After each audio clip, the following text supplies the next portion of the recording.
Well, hello again, MGTOW. Welcome to my truck.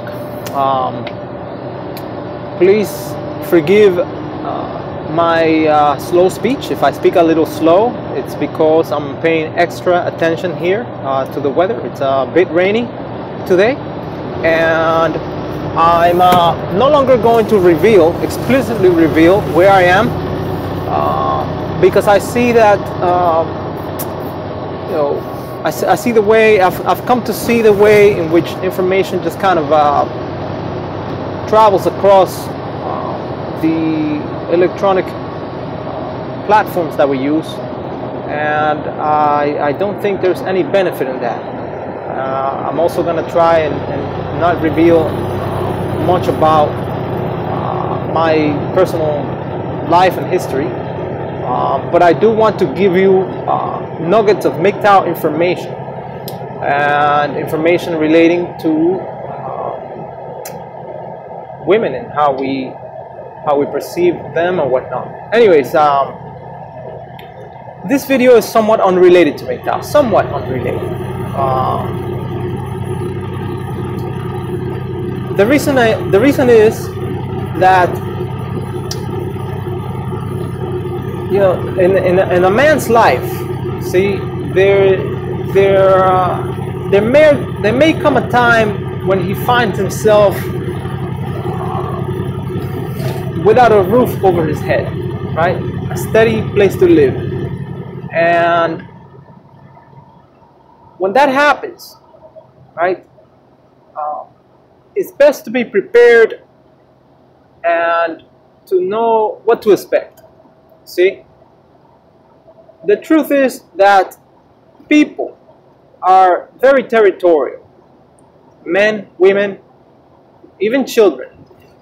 We were not meant to live in closed spaces. You see?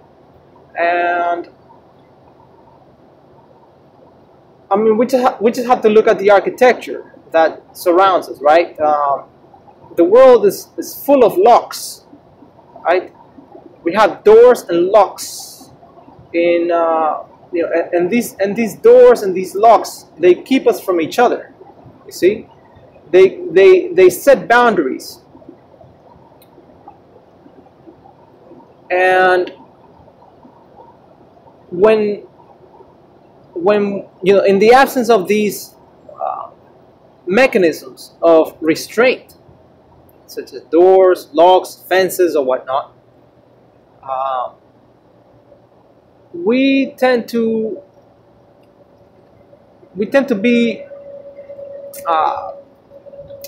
prey on each other. See, so I know this, you know, on a bigger scale, right? On the scale of you know, setting national boundaries or whatnot.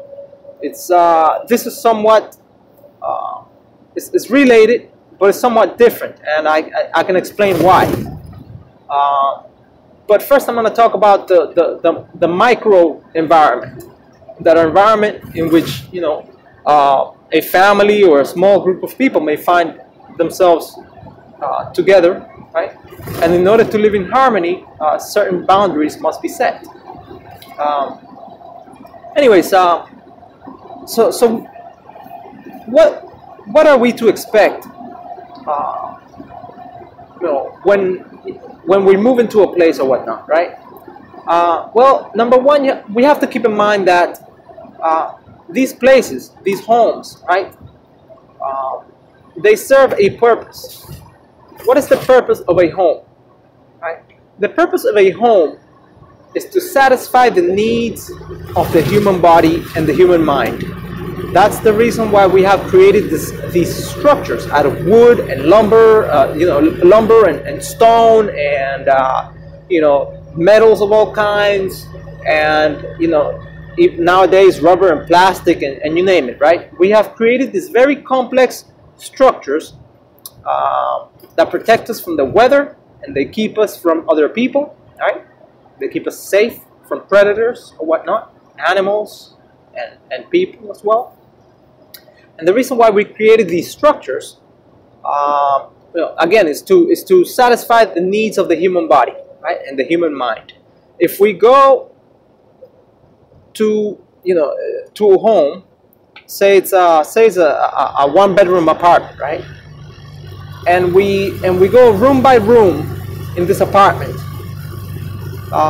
and we examine the reasons why each of those rooms exist, right? They exist because they fill a specific need. They satisfy a specific need of the human body, right?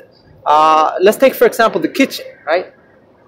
In this room, this room is set aside for the proper nourishment of the body, right? And there we keep our food, we keep other utensils and like plates and bowls and cups and cooking utensils and you name it, right? And we can also keep things, we have a sink where we can keep things somewhat hygienic, right? Then we move on to the bathroom, right? Two of the most popular rooms in a home. And the restroom, it's obvious what those needs, what the needs of the restroom, what it satisfies, right? What this room satisfies, what needs it satisfies.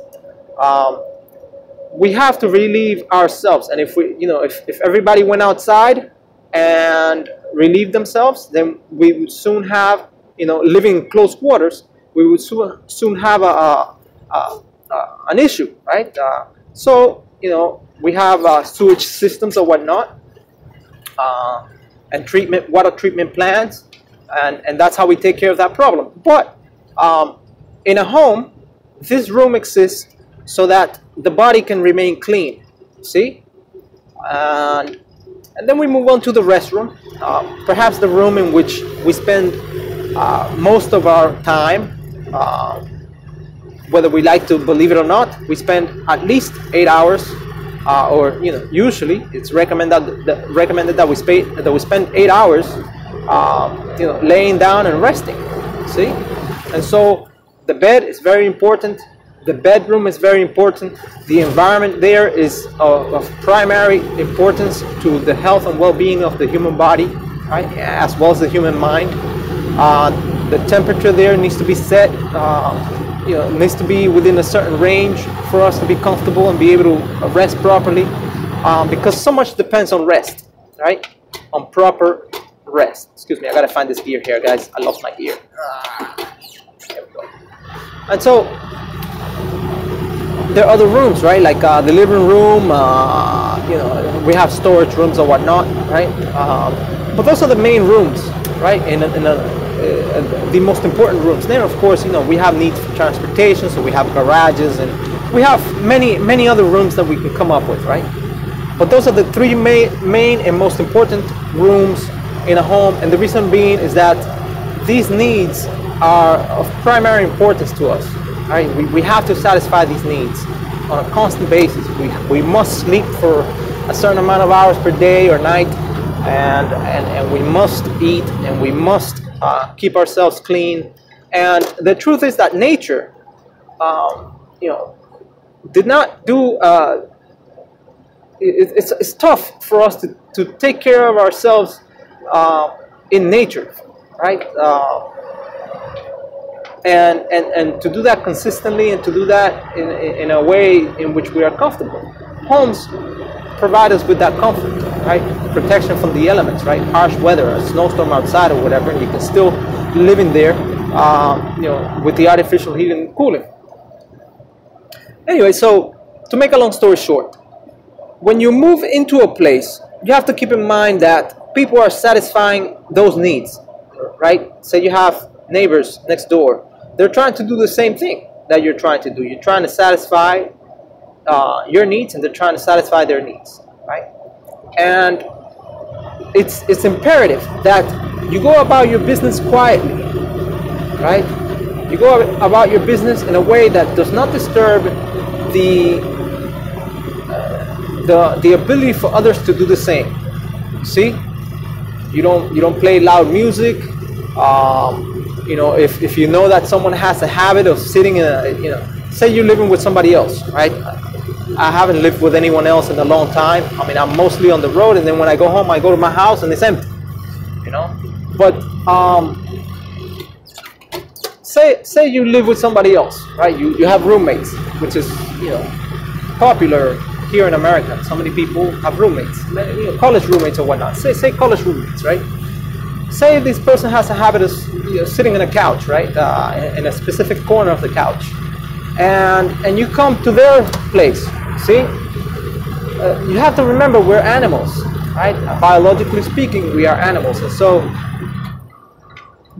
your best bet is to avoid that micro conflict that can escalate to bigger things. So avoid that corner of the couch, because that corner of the couch is that person's niche, where they go and they're trying to satisfy a need, right? The need for comfort, perhaps entertainment, perhaps that's where they clear their mind after a hard day of work or whatever.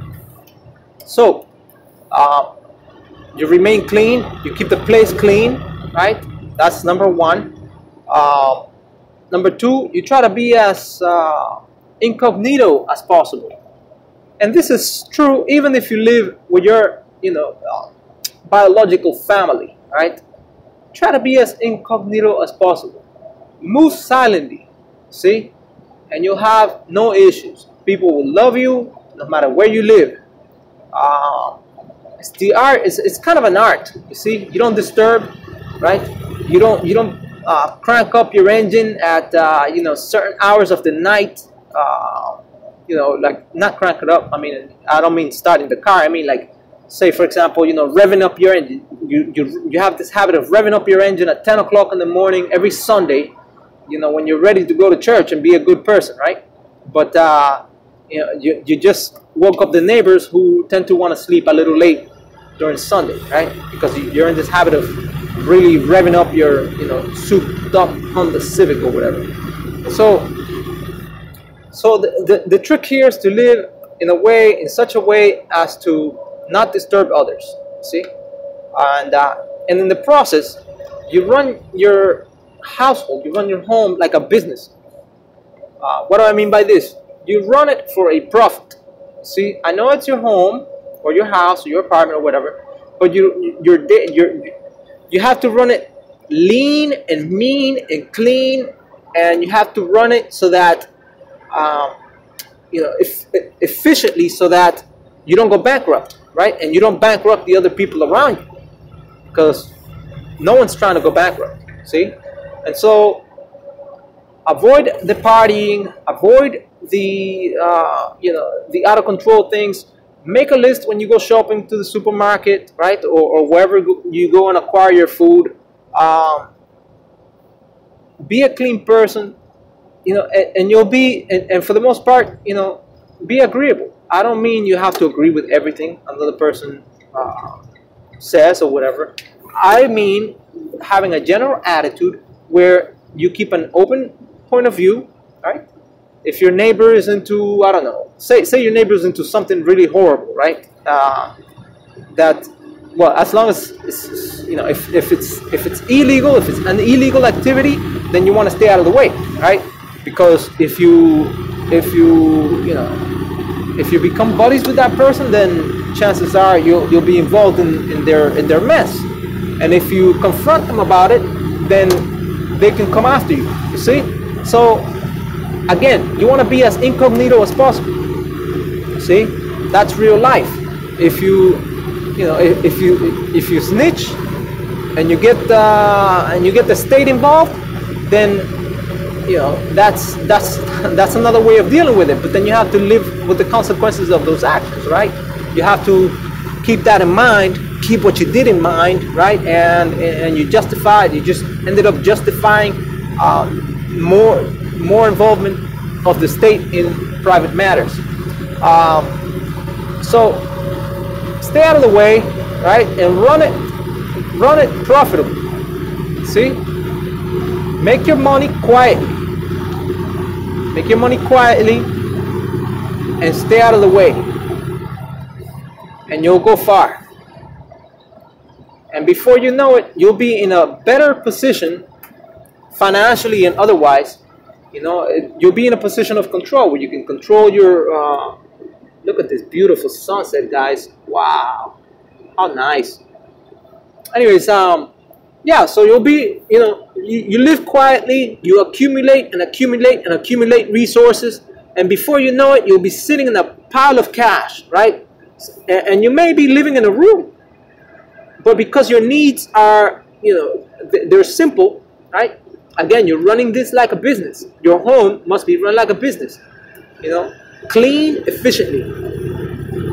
And before you know it, you'll be sitting in a fucking pile of cash. And you can, if you're living in a place where you don't want to live anymore, you can move out of there.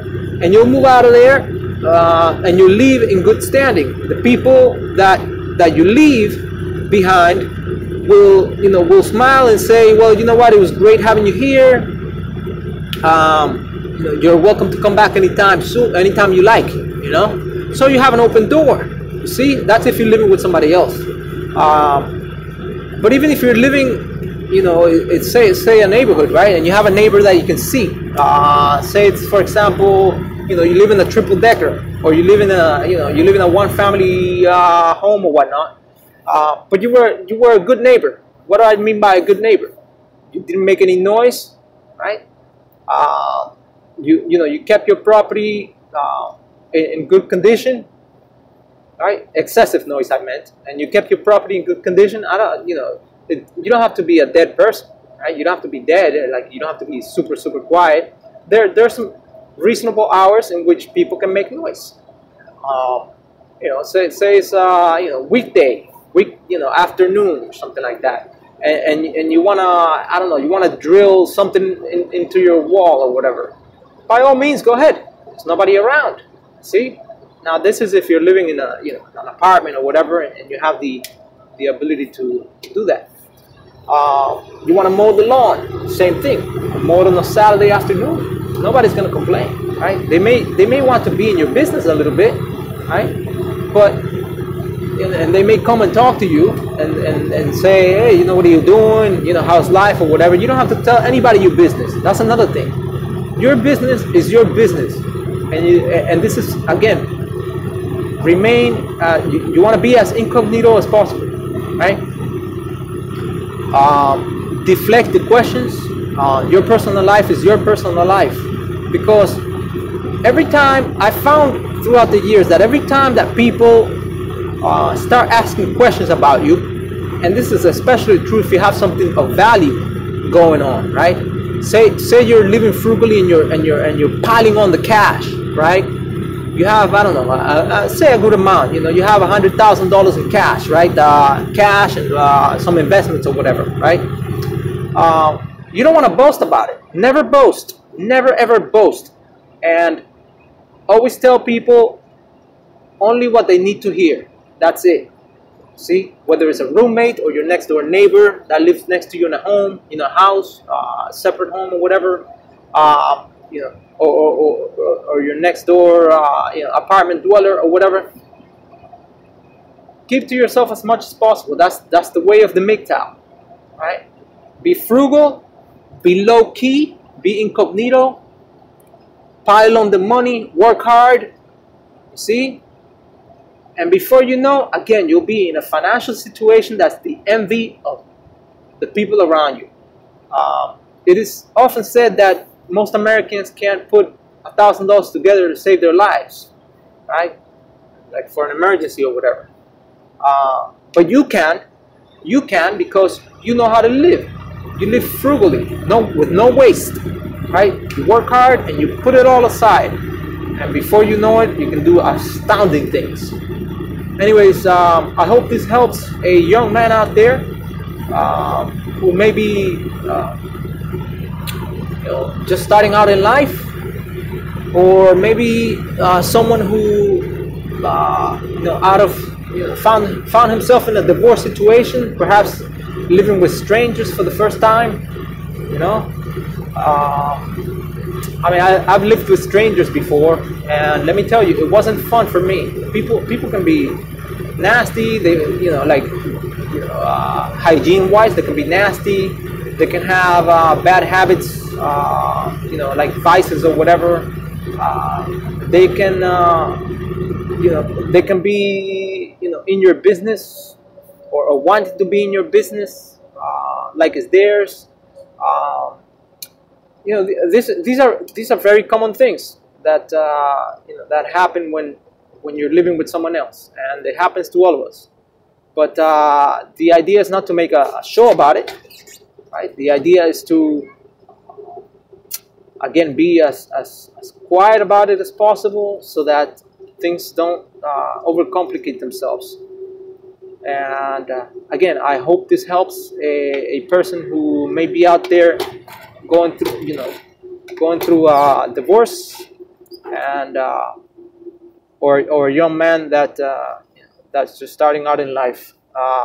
This way of living has certainly helped me in the past, and that's that. Thank you for watching.